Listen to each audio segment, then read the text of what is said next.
You don't feel busy. You feel behind. Behind on messages.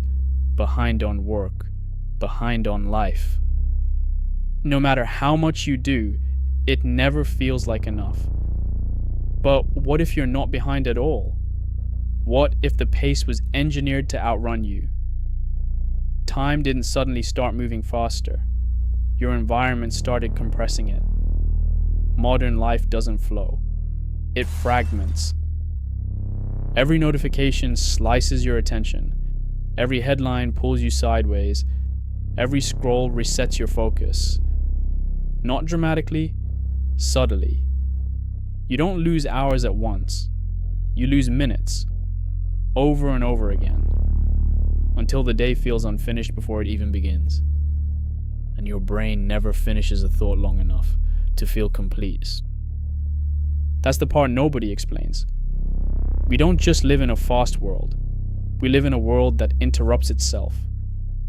Deep work requires continuity. Recovery requires silence. Memory requires space. Meaning requires completion.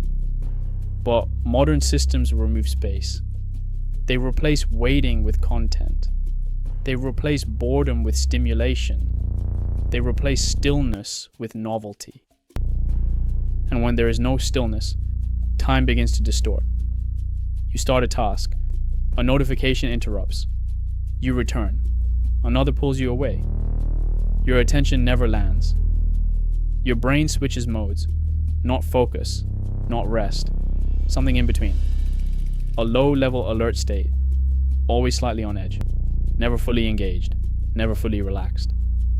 That state changes how time feels. Days feel rushed. Weeks disappear. Not because you did too much. Because you never completed anything long enough to anchor yourself inside it. Completion stabilizes time. Interruption destabilizes it. And interruption is profitable. The attention economy doesn't need you calm. It needs you reactive. The attention economy doesn't need your time. It needs your transitions. Welcome to the transition economy. A finished mind logs off. A satisfied mind puts the phone down. But a distracted mind stays suspended in the loop.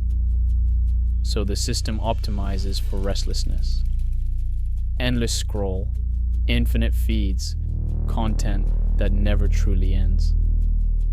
You think you're managing your time, but your time is being segmented into fragments, small enough to monetize. That fragmentation has a cost. It makes starting feel heavy. It makes finishing feel distant. It makes progress feel invisible. And when progress feels invisible, motivation collapses. You blame discipline. But the architecture around you was never built for sustained attention. It was built for sustained engagement. There's a difference. Engagement keeps you inside the system. Attention builds something outside of it.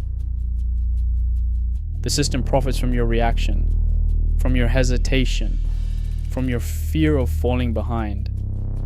The faster you feel, the longer you stay. The more unfinished you feel, the more you return. That sensation of being behind, it isn't proof that you failed. It's a signal that your environment is compressing you. Attention isn't disappearing, it's being divided. Your days aren't empty, they're interrupted. An interruption at scale is not accidental. These systems weren't found. They were built, not by accident,